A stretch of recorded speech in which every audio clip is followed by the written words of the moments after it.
బోనాల పండుగ సందర్భంగా అంబర్పేట మహంకాళి అమ్మవారికి మంత్రి సీతక్క దర్శించుకుని ప్రభుత్వం తరపున పట్టు వస్త్రాలు సమర్పించారు. మంత్రి సీతక్కతో పాటు ప్రభుత్వ సలహాదారు వి హనుమంతరావు, ఎమ్మెల్సీ బల్మూరి వెంకట్ అమ్మవారిని దర్శించుకుని ప్రత్యేక పూజలు నిర్వహించారు. సీఎం రేవంత్ రెడ్డి నాయకత్వంలో రాష్ట్రం సుభిక్షంగా ఉండాలని అమ్మవారికి మంత్రి సీతక్క మొక్కులు చెల్లించుకున్నారు.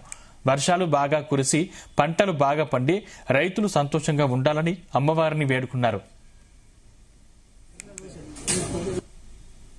రాష్ట్ర ప్రజలందరికీ బోనాల పండుగ సందర్భంగా శుభాకాంక్షలు తెలియజేస్తా ఉన్నాను.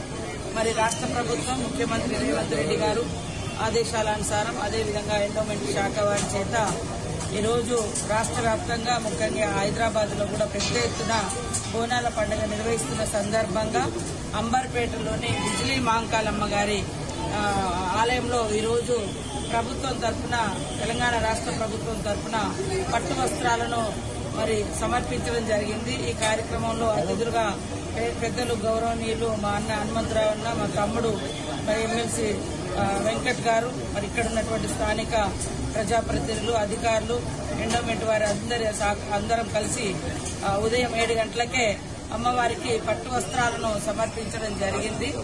మరి ఈ సందర్భంగా అమ్మవారిని మొక్కుకునేది ఒకటే, రాష్ట్రంలో విస్తారంగా వర్షాలు కురవాలి, పాడి పంటలు పండాలి, ప్రతి ఒక్కరు కూడా మరి ఆరోగ్యంగా, ఆనందంగా, ఆర్థికంగా అభివృద్ది పదంలో ముందుకెళ్లాలని బిజిలీ అమ్మవారిని కోరుకోవడం జరిగింది. తప్పకుండా బోనాల సందర్భంగా ఈరోజు ప్రతి గుళ్లలో మరి బోనం సమర్పించడం, పట్టు వస్త్రాలు సమర్పించడం చేస్తా ఉన్నాం. రాష్ట్ర ప్రభుత్వం తరఫున ముఖ్యమంత్రి గారి ఆలోచన మేరకు ఎండోమెంట్ శాఖ వారి ఆధ్వర్యంలో. కాబట్టి రాష్ట్ర ప్రజలందరూ సుఖ సంతోషాలుగా ఉండాలని అమ్మవారిని కోరుకోవడం జరిగింది. అందరికీ బోనాల పండుగ శుభాకాంక్షలు.